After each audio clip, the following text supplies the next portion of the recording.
Olá, meus irmãos, Deus os abençoe no poderoso nome de nosso Senhor Jesus Cristo. É um grande privilégio, uma grande honra para mim quando chega essa hora, para nós termos uma comunhão ao redor da palavra. E sabemos que a fé vem pelo ouvir e ouvir a sua palavra. Então, o nosso propósito sempre é trazer algo que contribua para aumentar a fé de cada um de nós. Nós todos sabemos que a verdadeira igreja foi chamada pelo profeta da mensagem as 5 identificações da verdadeira igreja como o reino messiânico. E Jesus Cristo, em Mateus 17, ele disse para os seus discípulos que o reino de Deus não viria com aparência humana. E o reino tem sido estabelecido em nosso coração. Em Apocalipse 15:3 fala que ele é o rei dos santos. E é por isso que Mateus apresenta-o como o rei. Mateus, a bandeira do leão. Então em Apocalipse 4, Jesus começa a estabelecer o seu reino. E para dar o ponto de partida a essa grande obra de redenção, Mateus no capítulo 4 apresenta Jesus Cristo sendo tentado pelo diabo. E Jesus começa a imperar sobre o reino das trevas quando Satanás, o tentador, chega para ele para tentá-lo nos 3 níveis de tentações que nós sofremos todos os dias. Veja, a concupiscência dos olhos, a concupiscência da carne e a soberba da vida. E também o profeta pregou as mensagens de demonologia, e ele então mostra Satanás no estado físico, doenças, aflições, as tentações da carne. Depois Satanás no estado religioso. O diabo levou Jesus no pináculo do templo e quis colocá-lo numa posição elevada e de lá lançá-lo para baixo para que Jesus fosse um exibicionista. E depois então espíritos sedutores tentando Jesus com a sedução das riquezas e a sedução do poder, quando ofereceu-lhe todos os reinos. Então Jesus estabelece seu reino dominando o diabo com o poder da palavra. Veja, Jesus Cristo sendo a palavra, ele sabia quem ele era, o que a palavra falava dele, e ele conhecia as promessas para a hora que ele estava vivendo. Então ali estava o segundo Adão, para ser tentado em tudo aquilo que nós somos tentados. E veja, e o diabo atacou Jesus exatamente como ele atacou Eva lá em Gênesis. Eva também sofreu essas 3 tentações. Veja, a árvore era boa para se ver, a árvore era boa para comer, e ela então aceitou a proposta do diabo, quando o diabo a seduziu, dizendo-lhe que ela podia tocar na árvore, que ela podia comer a árvore sem sofrer os danos da morte. Ela pensou que poderia viver sem a palavra. Veja, se ela tivesse resistido ao diabo com a palavra, como Jesus fez, ela não teria caído e, consequentemente, a raça humana não teria caído como caiu. Veja, porque todo problema da raça humana é o pecado.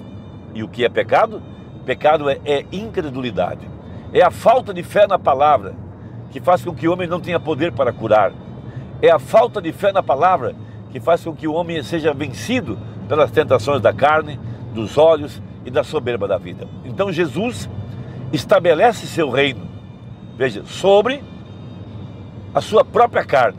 Ele sofreu as tentações, resistiu com o poder da palavra, como assim está escrito, porque Deus colocou na sua boca a espada de 2 fios, a espada, a palavra, veja, a palavra para o dia, a palavra para a hora.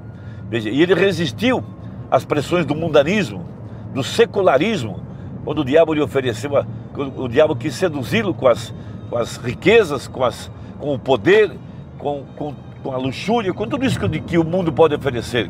Veja, ele resistiu ao mundanismo, resistiu à carne, ele resistiu ao pecado, que foi duvidar da palavra. O diabo disse: se tu és filho de Deus. Veja, então o diabo queria levá-lo a desacreditar na sua filiação, desacreditar em sua predestinação, desacreditar de que ele era descendente, de que ele era filho de Deus. Veja, então ali estava ele, resistindo, vencendo, reinando sobre a sua própria carne, reinando sobre as tentações do pecado, reinando sobre o mundanismo, reinando sobre a soberba da vida. Estava vencendo Satanás nos seus terrenos.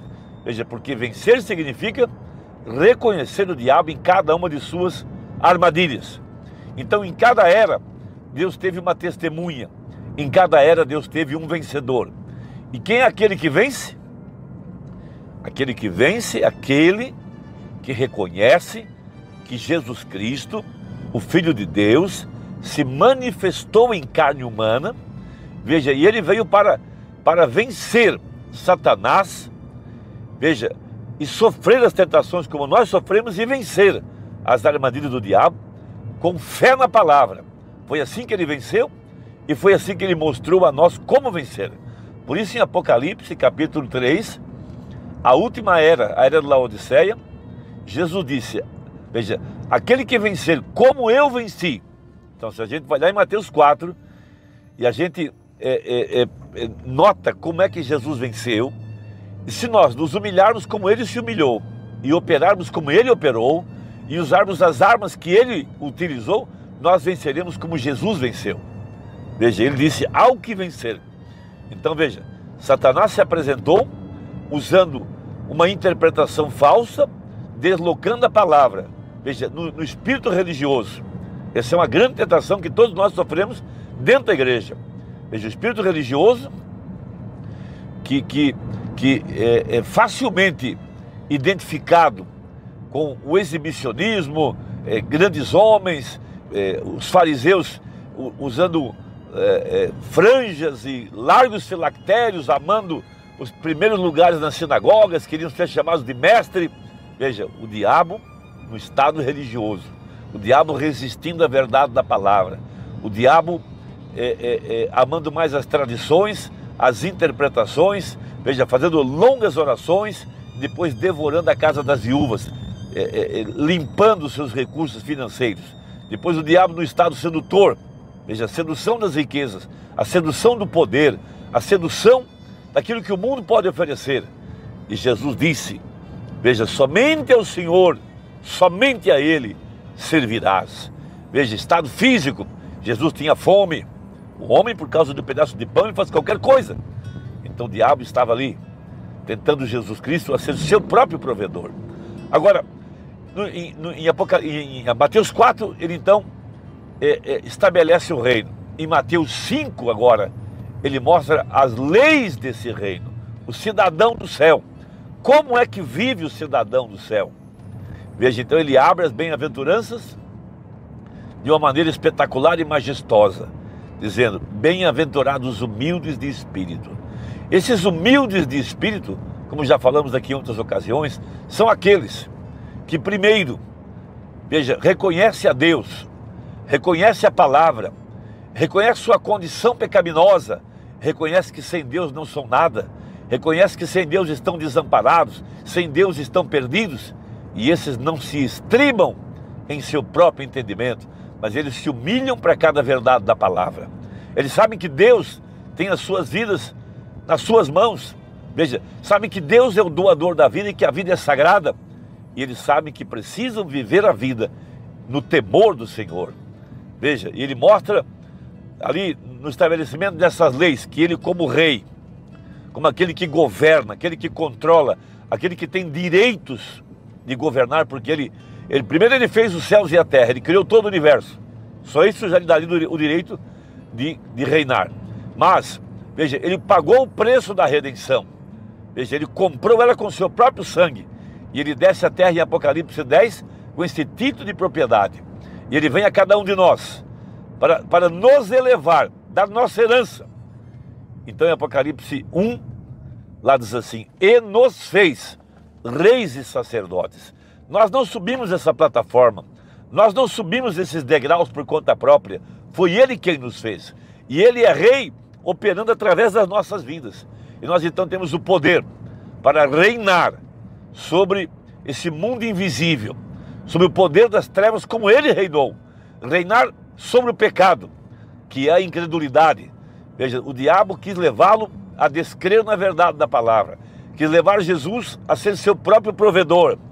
Então veja, ele venceu sua própria carne, ele venceu as ofertas do mundo, e ele venceu o mundanismo.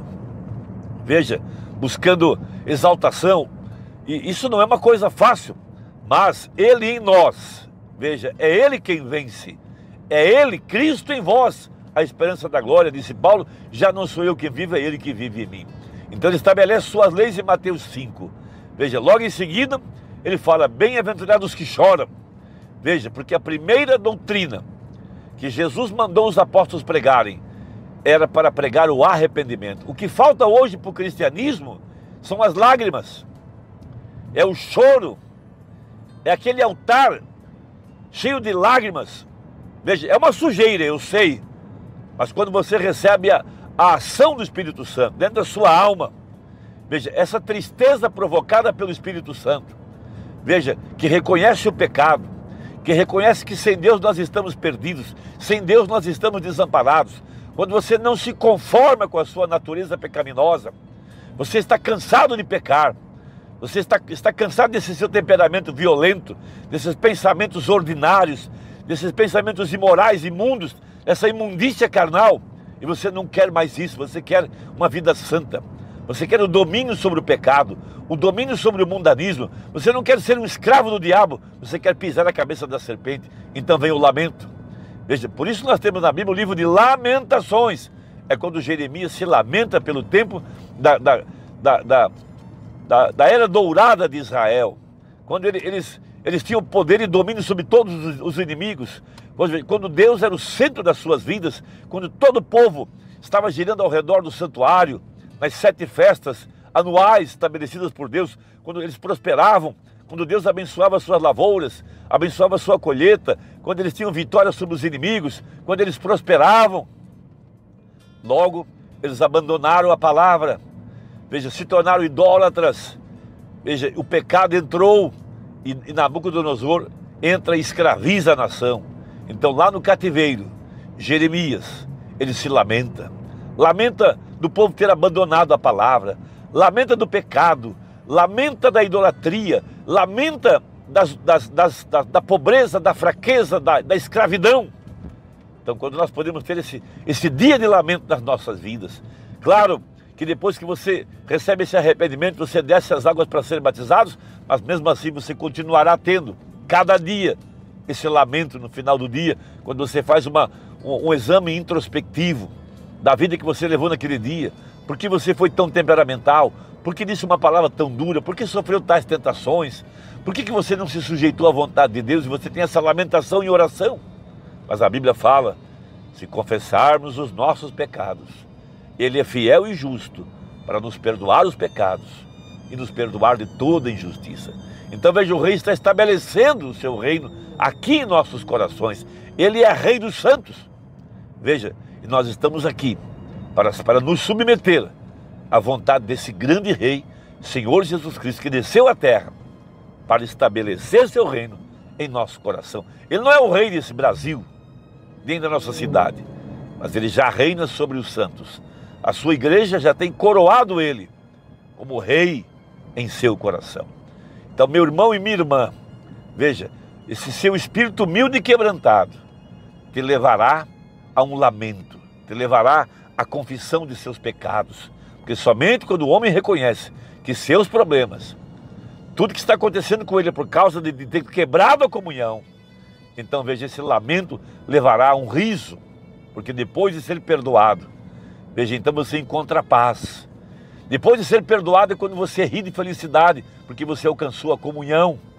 A comunhão vem de paz interior, a alegria vem de paz interior, uma sensação interna de ser limpo de coração, perdoado. Veja, que lançou o seu fardo aos pés da cruz. Esse reino está sendo estabelecido dentro do verdadeiro cristão e da verdadeira cristã. Que Deus te abençoe, espero que tenha ajudado. Deixe aí o seu comentário. Se não for inscrito, inscreva-se e aperte o sininho aí para você receber nossas novas postagens. Deus te abençoe e até a próxima, se Deus quiser, em nome de Jesus. Amém.